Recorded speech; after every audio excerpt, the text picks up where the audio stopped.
വയനാടിനായുള്ള സാമ്പത്തിക സഹായത്തിനായി കേരളം കേന്ദ്രത്തിന് നൽകിയത് അവിശ്വസനീയ കണക്കുകളെന്ന ആക്ഷേപത്തിൽ പ്രതികരിച്ച് മന്ത്രി എം.പി. രാജേഷ്. പ്രചരിക്കുന്നത് തെറ്റായ വാർത്തകളെന്നും മുഖ്യമന്ത്രി ഇക്കാര്യത്തിൽ വ്യക്തത വരുത്തിയിട്ടുണ്ടെന്നും എം.പി. രാജേഷ് പറഞ്ഞു. മാധ്യമങ്ങളെയും പ്രതിപക്ഷത്തെയും പഴിച്ചായിരുന്നു മന്ത്രി എം.പി. രാജേഷിന്റെ പ്രതികരണം. വിവാദം കേന്ദ്രത്തെ സഹായിക്കാനുള്ള മാധ്യമ ഗൂഢാലോചനയാണ്. പ്രതിപക്ഷവും ഇതിന് കൂട്ടുനിൽക്കുന്നു. ആക്ഷേപത്തിനപ്പുറം യഥാർത്ഥ വസ്തുതയെന്താണെന്ന് മാധ്യമങ്ങൾ ജനങ്ങളോട് വ്യക്തമാക്കണമെന്നും എം.പി. രാജേഷ് പറഞ്ഞു. ഒരു വാർത്ത തെറ്റായിട്ട് ആദ്യം കൊടുക്കുക, തെറ്റാണെന്ന് ഉറപ്പുള്ള വാർത്തയുടെ മുകളിൽ സർക്കാരിനെ ആക്രമിച്ചുകൊണ്ടുള്ള പ്രതികരണങ്ങളും പ്രസ്താവനകളുമായി ചാടി വീഴുക, അത് തെറ്റാണ് എന്ന് തെളിയുമ്പോൾ വേറൊരു ആക്ഷേപവും ആരോപണവുമായിട്ട് വരിക, ഇതെല്ലാം രാഷ്ട്രീയ ലക്ഷ്യത്തോടെയാണ്. ഇപ്പം 50 ദിവസമായല്ലോ. തെലങ്കാനയ്ക്കും ആന്ധ്രയ്ക്കുമൊക്കെ ഇതിനേക്കാൾ എത്രയോ ചെറിയ, ഞാനതിനെ കുറച്ച് കാണുകയല്ല, പക്ഷേ വയനാട്ടിലെ മേപ്പാടിയിലേതുമായി താരതമ്യപ്പെടുത്തുന്ന വളരെ ചെറിയ ദുരന്തങ്ങളാണ് കേന്ദ്ര സർക്കാർ സഹായം കൊടുക്കുന്നത്.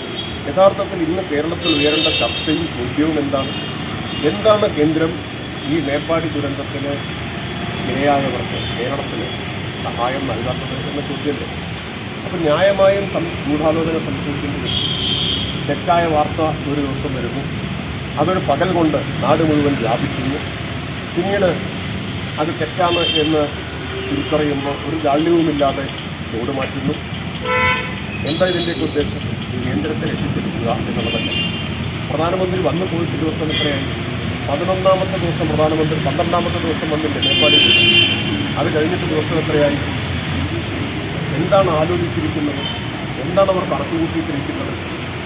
500-ലേറെ ആളുകൾക്ക് ജീവൻ നഷ്ടപ്പെട്ട ഒരു ദുരന്തത്തിൽ 50 ദിവസം കഴിഞ്ഞിട്ടും ചില്ലിക്കാശ് സഹായം തരാത്തത് എന്തുകൊണ്ട് എന്ന ചോദ്യം ഒറ്റക്കെട്ടായി ഉയർത്തുന്നതിന് പകരം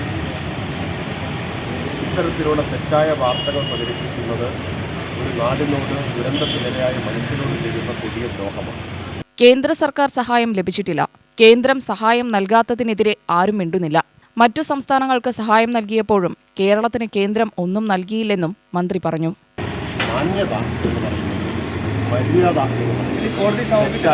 തെറ്റായിരുന്നു എന്ന കാര്യം സമ്മതിക്കുക എന്നതാണ്.